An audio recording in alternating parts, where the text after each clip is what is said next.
अस्सलाम वालेकुम नाजरीन, आप देख रहे हैं INN चैनल। मैं हूं शेख अहमद अली। आज की खास बात में हम देखेंगे कई अहम कौमी और बैनुल अक़वामी खबरें। कर्नाटक में वाज़ेह अक्सरियत के बाद अब कांग्रेस को फैसला करना है कि अगला वज़ीर आला किसे बनाया जाए।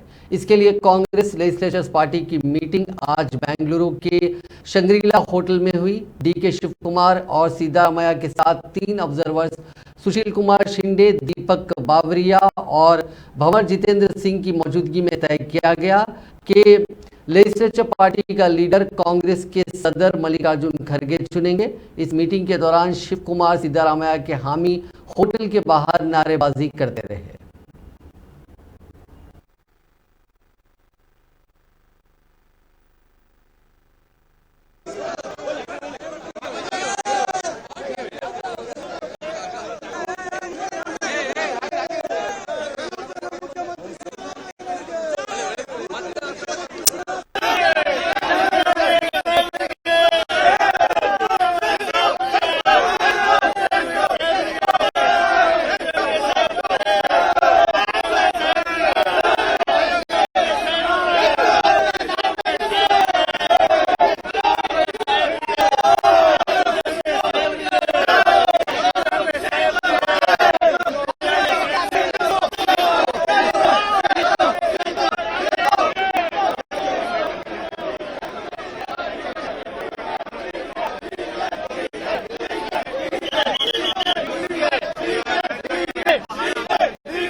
देखिए, आज हम 3 लोगों को ऑब्जर्वर के नाते भेज दिए हैं और वो तीनों लोग जाएंगे।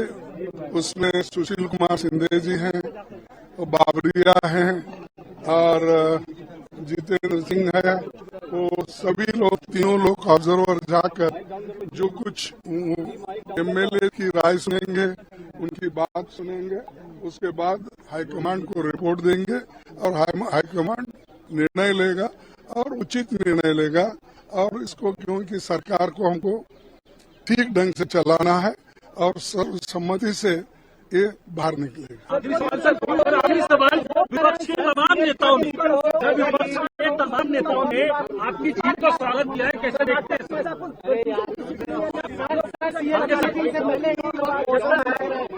बहुत सारी तरह की रिपोर्टिंग आ रही है सर। तो कर्नाटक में कोई विवाद नहीं है, मुख्यमंत्री पर लगभग सहमति हो जाएगी सर। नहीं, देखिए, हर पार्टी में, हमारी तो डेमोक्रेटिक पार्टी है और हमारे पार्टी में तो हर आदमी अपने हक पूछता है और उस हक को मानना, मनवाना, ये सब सारी चीजें पार्टी करती है। इसके लिए कोई झगड़ा करने की बात नहीं। जब हम 224 सीटें, कोई झगड़ा नहीं, कोई तकरार नहीं, कोई ढोल, कोई वो जिंदाबाद मुर्दाबाद नहीं, स्मूथ हुआ। इलेक्शन भी स्मूथ हुआ, मेजोरिटी आई। इसीलिए आगे आप देखिए, जल्द से जल्द हम फॉर्म करेंगे।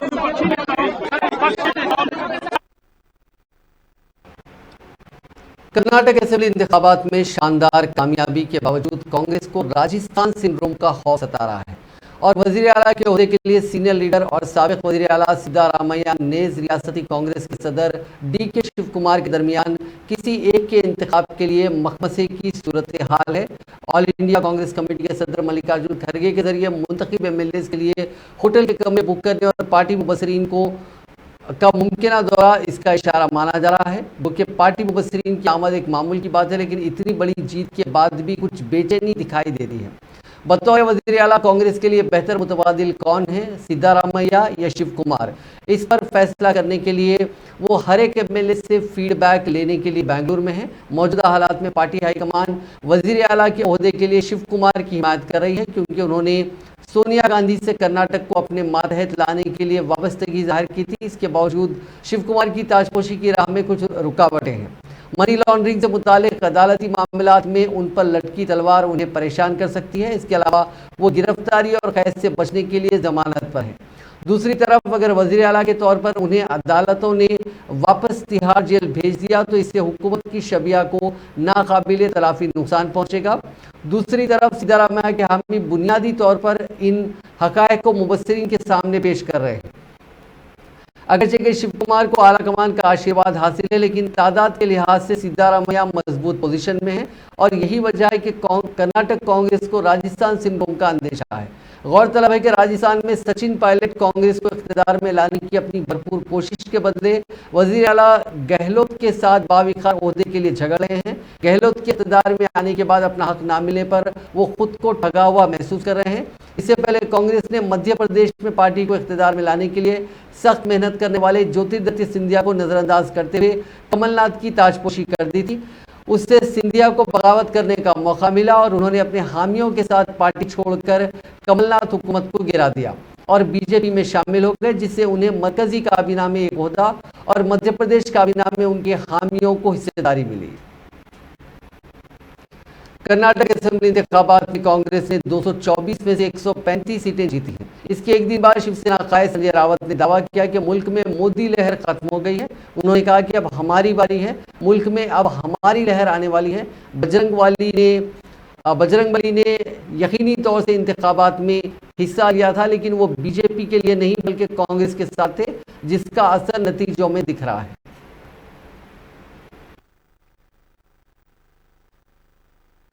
बहुमत से आगे कांग्रेस ने अपना पार्ट है। पहला कॉर्पोरेशन कांग्रेस की जीत और ऐसे पोस्टर्स भी लगे हैं। कर्नाटक में पोस्टर लगी कि भी झांकी है। देखिए, कर्नाटक तो झांकी है, लेकिन सिर्फ महाराष्ट्र बाकी नहीं है। कर्नाटक तो झांकी है और पूरा हिंदुस्तान बाकी है, पूरा देश बाकी है। कर्नाटक ने एक ऐसा दरवाजा खोल दिया है देश के लिए कि कर्नाटक की सामान्य जनता ने दिखाया है कि यहाँ की सामान्य जनता, देश की सामान्य जनता तानाशाही का पराभव कर सकती है, पराजित कर सकती है। जो 1978 में हो गया था, यही अब कर्नाटक से शुरुआत हो गई है। इसलिए हमने कर्नाटक की जनता का अभिनंदन किया। तो जिस तरह हमने देखा कि कर्नाटक चुनाव में केंद्र मंत्री हो, मोदी हो, प्रधानमंत्री जी, और उन्होंने बजरंगबली का नाम देखिए, बजरंगबली ने तो प्रचार में जरूर हिस्सा लिया, लेकिन उनका प्रचार रहा जनता के साथ। कांग्रेस जीत गई, उसका मतलब बजरंगबली बीजेपी के साथ नहीं था, बजरंगबली कांग्रेस के साथ रहा। प्रधानमंत्री मोदी जी ने बजरंगबली को लाया प्रचार में। हमारे गृह मंत्री बोल रहे थे अगर बीजेपी हार गई तो दंगे हो जाएंगे। कर्नाटक तो बहुत शांत है और खुश है, आनंद मना रहा है। कहाँ है दंगे? आप धमकियां दे रहे थे, आपका पूरा कैबिनेट वहां बैठा था। क्या हो गया? जनता के सामने आपका कुछ नहीं चला, जनता ने आपको पराजित किया है। बहुमत से आगे आम आदमी पार्टी ने उत्तर प्रदेश के मकामी इंतखाबात में बेहतर मुजाहरा किया है। आज इसको लेकर कांग्रेस के आम आदमी पार्टी के तर्जुमान और रुकने पार्लियामेंट संजय सिंह ने एक प्रेस कॉन्फ्रेंस की। उन्होंने कहा कि कांग्रेस पार्टी 125 साल पुरानी पार्टी है, लेकिन आम आदमी पार्टी कांग्रेस से भी ज़्यादा सीटें हासिल कर चुकी हैं। उन्होंने कहा कि हमारा मजाक उड़ाया जाता था कि उत्तर प्रदेश में मजहब और ज़ात के नाम पर वोट मिलता है, यहाँ केजरीवाल मॉडल नहीं चलेगा, लेकिन लोगों ने उन्हें गलत साबित किया। उन्होंने कहा कि हमने जितने म्यूनसिपैलिटीज़ में सीटें जीती हैं, हम उनको मॉडर्न म्यूनसिपैलिटीज़ बनाएंगे। कई पार्टियों को हमने पीछे छोड़ा इस चुनाव में। राष्ट्रीय पार्टी 125 साल पुरानी पार्टी है, कांग्रेस पार्टी। उससे ज्यादा वोट मिले, उससे ज्यादा सीटें आई और उत्तर प्रदेश के अंदर एक बात की चर्चा शुरू हुई कि अब सिर्फ जाति और धर्म की राजनीति नहीं, अब सिर्फ बांटने की राजनीति नहीं, नफरत की राजनीति नहीं, बल्कि काम की राजनीति होगी। मैं उत्तर प्रदेश की जनता को इस बदलाव की शुरुआत के लिए अरविंद केजरीवाल जी की ओर से, आम आदमी पार्टी के एक कार्यकर्ता की ओर से हृदय से बधाई देना चाहता हूं।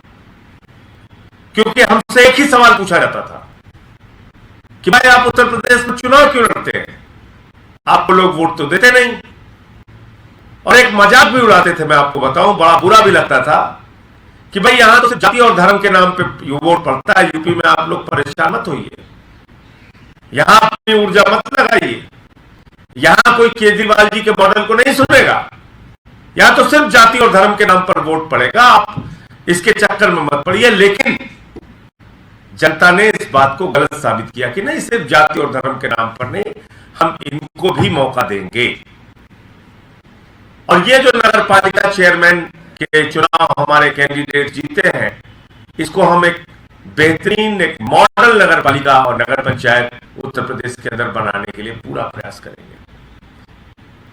मैं फिर से एक बार उत्तर प्रदेश की जनता को बधाई देता हूं, अरविंद केजरीवाल जी के नेतृत्व को बधाई देता हूं कि उनके मार्गदर्शन में, उनके नेतृत्व में आम आदमी पार्टी तेजी के साथ उत्तर प्रदेश में विस्तार ले रही है, देश के अलग अलग हिस्सों में विस्तार ले रही है, और जल्द ही समय तय हो जाएगा। कल केजरीवाल जी ने मुझे और उत्तर प्रदेश के सभी कार्यकर्ताओं को, जीते हुए प्रत्याशियों को बधाई दी। भगवंत मान जी ने कल बधाई दी सबको, सारे कार्यकर्ताओं को, साथियों को। अब रुकना नहीं है, मेहनत करना है, जनता के लिए काम करना है, काम के राजनीति को सच करके दिखाना है कि नहीं, काम के नाम पे भी राजनीति हो सकती है। और उत्तर प्रदेश की जो सभी इकाइयां हैं पार्टी की, उनको आने वाले दिनों में सक्रिय करके, और जो ये चुनाव परिणाम आया है इसमें सभासद और चेयरमैन जो हमारे जीते हैं, इसके लिए दिल्ली के मुख्यमंत्री जी से आज चर्चा हुई, बातचीत हुई। जलंधर लोकसभा सीट के ज़मीनी इंतखाब में शानदार कामयाबी हासिल करने के बाद आम आदमी पार्टी के कायद सुशील रिंकू ने आज दिल्ली के वज़ीर आला अरविंद केजरीवाल और पंजाब के वज़ीर आला भगवंत मान से मुलाकात की। उन्होंने कहा कि हम जलंधर के लिए 11 महीने ही नहीं बल्कि अगले 5 सालों की तरक्की का रोड मैप तैयार कर रहे हैं।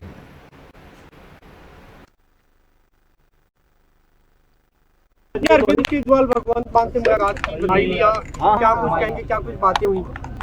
आज आम आदमी पार्टी के सुप्रीमो श्री अरविंद केजरीवाल साहब से स्पेशली मिलने के लिए आए, क्योंकि इनके शीरवाद से, मुख्यमंत्री साहब के शीरवाद से जो पंजाब में बाई इलेक्शन हुआ है जलंधर का, तो उसमें बहुत बड़ा जो जन समर्थन है जलंधर के लोगों का मिला है। सो इसलिए मैं अरविंद जी का धन्यवाद करने के लिए आया हूँ। और साथ में हमारे मुख्यमंत्री पंजाब श्री भगवंत मान साहब भी साथ थे। तो मैं समझता हूँ कि आम आदमी पार्टी ने जो पंजाब में जो 1 साल में जो काम किए हैं, जन कार्य किए हैं, उनकी वजह से बहुत बड़ा जो समर्थन है पंजाब में जलंधर के लोगों ने जो आम आदमी पार्टी के हक में दिया है। रिंकू जी, बात क्या हुई आज, क्योंकि पार्टी सुप्रीमो साहब मिले हैं और आप भी सोलो फुल वॉइस होंगे वहां पर लोकसभा के अंदर, जहां पर अभी तक देखो जलंधर ਦੇ ਵਿੱਚ ਖਾਸ ਕਰਕੇ ਜਲੰਧਰ ਲੋਕ ਸਭਾ ਦੇ ਵਿੱਚ ਬਹੁਤ ਸਾਰੇ ਫਲਾਈਓਵਰਸ ਜਿਹੜੇ ਰੁਕੇ ਆ, ਸੜਕਾਂ ਬਣਨ ਵਾਲੀਆਂ ਨੇ, ਉਹਦੇ ਨਾਲ ਜਲੰਧਰ ਦੇ ਵਿੱਚ 에ਅਰਪੋਰਟ ਹੈ ਜਿਹੜਾ ਆਦਮਪੁਰ ਦੇ ਵਿੱਚ ਉਹ ਬੰਦ ਪਿਆ, ਉਹ ਸ਼ੁਰੂ ਕਰਵਾਉਣ ਵਾਲਾ। ਇਸ ਤੋਂ ਇਲਾਵਾ ਇੰਡਸਟਰੀ ਦੇ ਜਿਹੜੇ ਮਸਲੇ ਆ, ਇਹਨਾਂ ਸਾਰਿਆਂ ਨੂੰ ਜਿਹੜਾ ਲੋਕ ਸਭਾ ਦੇ ਵਿੱਚ ਜਿਹੜੀ ਇਹਨਾਂ ਦੀ ਆਵਾਜ਼ ਲੈ ਕੇ ਜਾਵਾਂਗੇ। ਭਾਈ ਕੇਜਰੀਵਾਲ ਸਾਹਿਬ ਨਾਲ ਮਿਲੇ ਹੋ, ਕੀ ਗੱਲ ਹੋਈ? ਕੁਛ ਉਹਨਾਂ ਵੱਲੋਂ ਗੁਰਮੰਤਰ ਦਿੱਤਾ ਗਿਆ? ਦੇਖੋ ਉਹਨਾਂ ਦਾ ਤਾਂ ਆਸ਼ੀਰਵਾਦ ਹੀ ਬਹੁਤ ਹੈ, और क्योंकि कल रिजल्ट आया सी, मैंबर पार्लीमेंट में बन चुके हैं, सर्टिफिकेट मिल चुका है, और मैं जलंधर के निवासियों को आप सब दे राही ये मैसेज देना चाहना कि जिहड़े वादे साडे पंजाब के मुख्यमंत्री सरदार भगवंत सिंह मान साहब ने जलंधर के लोगों के नाल कीते आ, सौं चक समारोह जिहड़ा वो सैरेमनी है, ਉਹਦਾ ਜਦੋਂ टाइम आएगा उदों होएगी। और अज तो ही जिहड़े वादे आ, जिहड़े काम है, उन्हां नूं अमली जामा पहनाना, जिहड़ा उहदी प्लानिंग है, जिहड़ी उहनूं उहदी सारी शुरुआत जिहड़ी है अज तो ही कीती जाए। लेकिन आपके पास समय अभी इस कार्यकाल में कम से कम बहुत कम है, उसमें क्या क्या आप लोगों ने? देखो समय की जो बात है, समय की जो बात है, हम जो अगला रोड मैप है जलंधर लोकसभा का, वो 11 महीने का लेकर नहीं चल रहे। ये हमारा रोड मैप है, आने वाले जो 5 साल है वो भी साथ में इंक्लूडेड है। हमारा जो रोड मैप हम लेके जा रहे हैं। पेपर लीक और करप्शन को लेकर सचिन पायलट की यात्रा का आज चौथा दिन है। इस बीच कर्नाटक में मिली तारीखी जीत के बाद कांग्रेस हाईकमान अब राजस्थान पर फोकस कर रहा है। रियासत के इंचार्ज सुखजिंदर सिंह रंधावा के तेवरों से भी सचिन पायलट को लेकर नरमी देखी जा रही है। उन्होंने पायलट को छोटा भाई बताते हुए अपने खानदानी रिश्ते की याद दिलाई है। हालांकि रियासत के इंचार्ज ने कहा कि सचिन की यात्रा निकालने की टाइमिंग गलत है और उन्हें थोड़ा इंतजार करना चाहिए था। वहीं 11 मई को अजमेर से शुरू हुई पायलट की यात्रा शहर की सरहद के नजदीक पहुंच रही है। आज सुबह 9 बजे जयपुर जिले के महिला से शुरू हुई यात्रा का पहला फेज करीब 11 बजे दहमी कला में पूरा हुआ।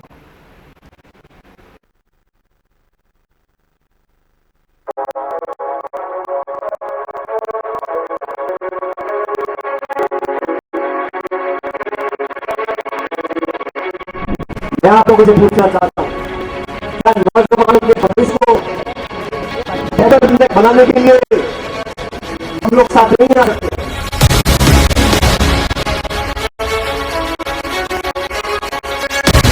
क्या प्रदेश से भ्रष्टाचार करप्शन को मिटाने के लिए हम लोग साथ नहीं आ सकते? इस रास्ते को नापने के लिए आप तैयार होकर निकला।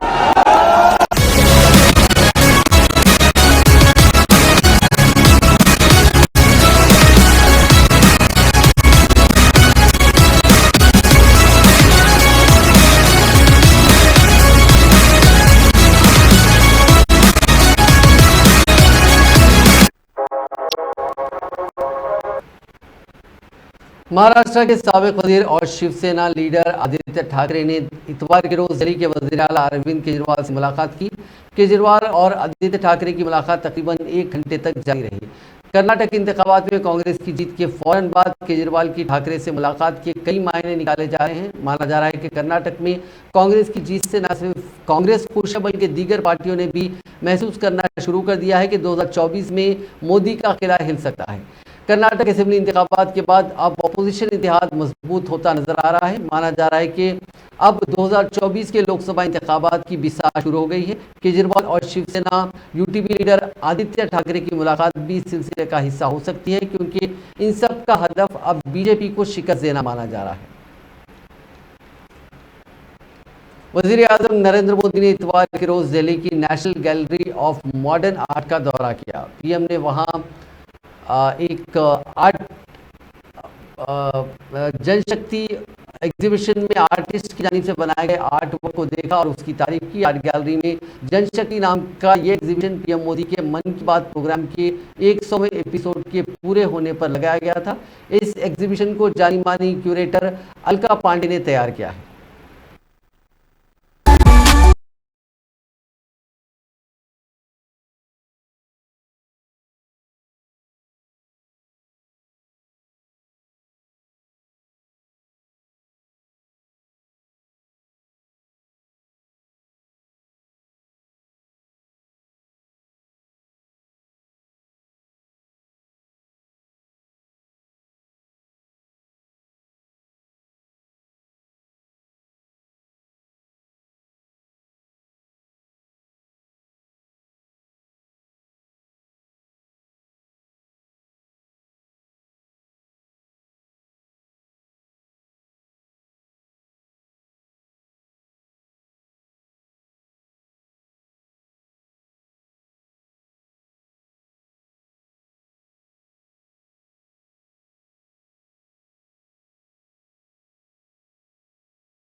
Council for the Indian school certificate examination यानी CISE Indian certificate of secondary education ICSE 10वीं और इंडियन स्कूल सर्टिफिकेट ISC 12वीं 2023 का रिजल्ट आज दोपहर 3 बजे डिक्लेयर हो गया। इस साल 10वीं में 98.94% तलबा पास हुए। इनमें लड़कियां 99.21% और लड़के 98.71% है, जबकि 12वीं में 96.93 स्टूडेंट्स पास हुए हैं। इनमें लड़कियां 98.01% और लड़के 95.96% हैं।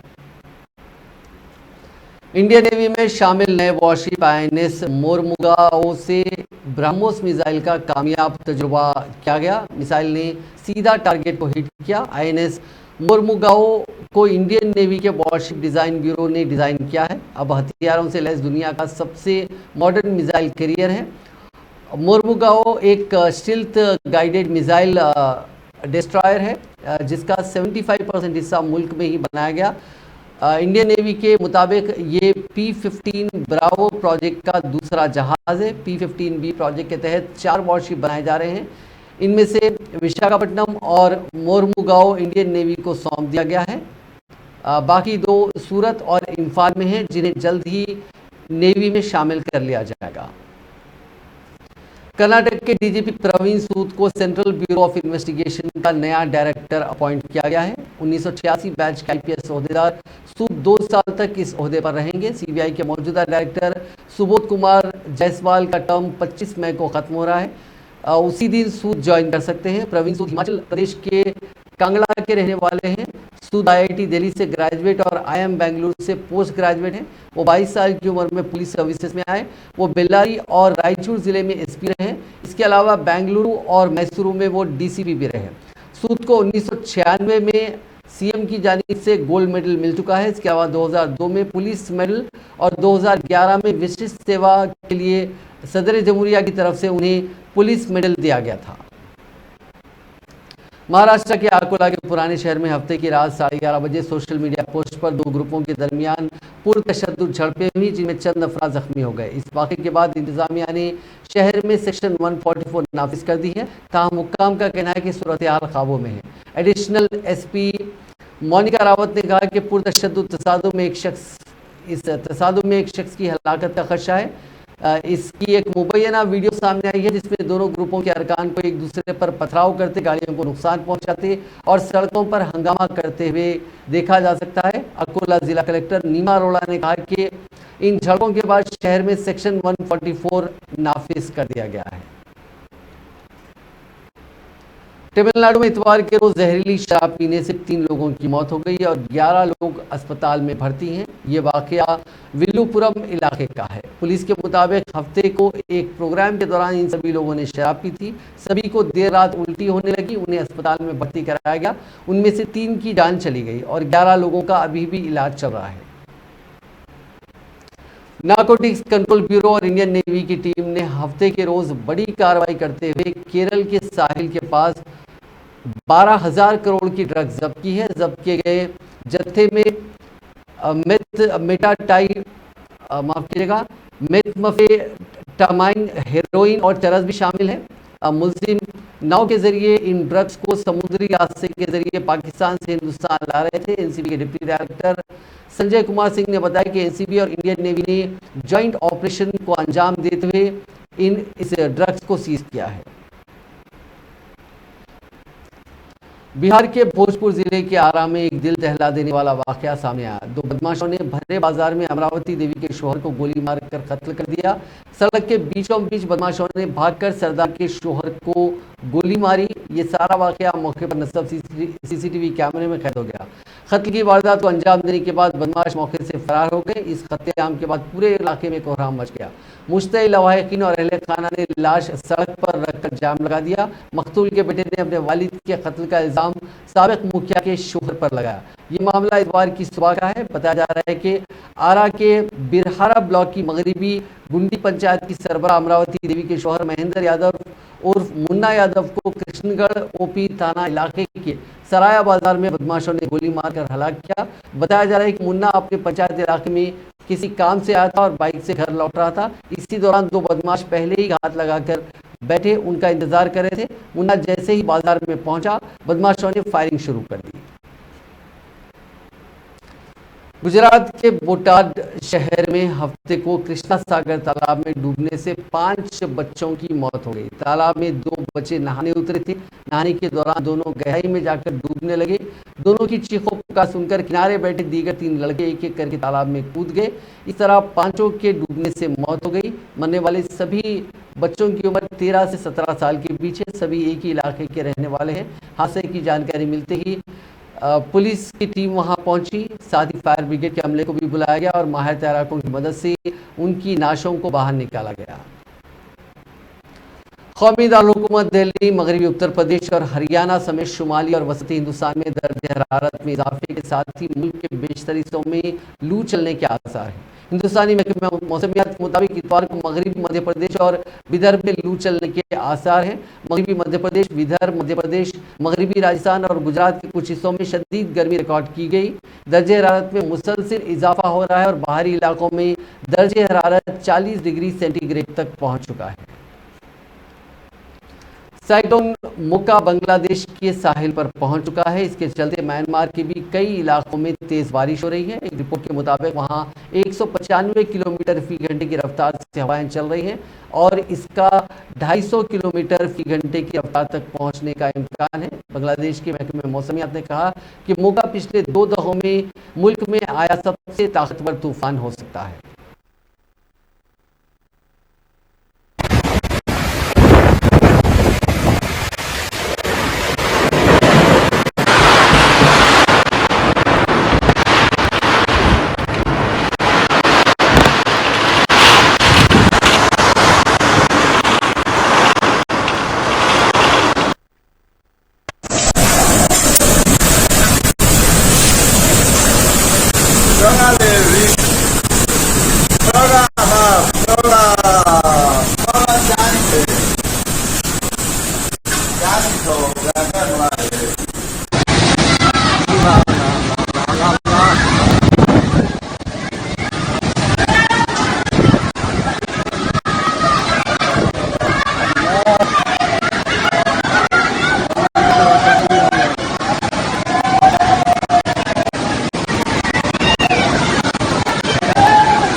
इसराइल और फ़लस्तीन के इस्लामिक जिहाद तंजीम के बीच मिस्र ने सीज़ फायर करा दिया है। हफ्ते भर तक चले तशद्दुद में फ़लस्तीन के 33 लोगों की मौत हो गई है, जिनमें से 12 आम शहरी भी शामिल हैं। इस सीज़ फायर को लेकर अमेरिका और यूएन ने मिस्र को मुबारकबाद दी, उसका शुक्रिया अदा किया। इसराइल के नेशनल सिक्योरिटी एडवाइज़र जॉकी हेनगाबी ने कहा कि मिस्र के सदर अब्देल फतेह अल सीसी की कोशिश अहम रही है। सीज़ फायर में सिर्फ मिस्र नहीं बल्कि अमेरिका के ओहदेदारों ने भी अहम रोल निभाया है। वहीं इसराइल सीज़ फायर के बावजूद गाज़ा के पास के इलाकों से इजरायलियों को निकाला रहा है। उन्हें होटल, हॉस्टल और गेस्ट हाउस में रखा जा रहा है। डिफेंस मिनिस्टर गैलोंट ने बताया कि यह काम एक ऑपरेशन के तहत किया जा रहा है, जिसे गस्ट ऑफ विंड का नाम दिया गया है।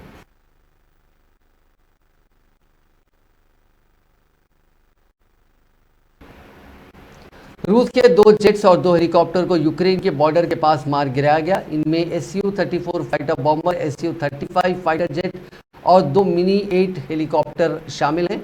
यह अटैक यूक्रेनी बॉर्डर से जुड़े ब्रांस्क इलाके में हुआ। चारों एयरक्राफ्ट को एक साथ निशाना बनाया गया। हालांकि यूक्रेन ने इस अटैक की जिम्मेदारी नहीं ली है। नाज़रीन, आज की खास बात में बस इतना ही। आपसे कल मुलाकात होगी नई खबरों के साथ। आप देखते रहिए INN चैनल।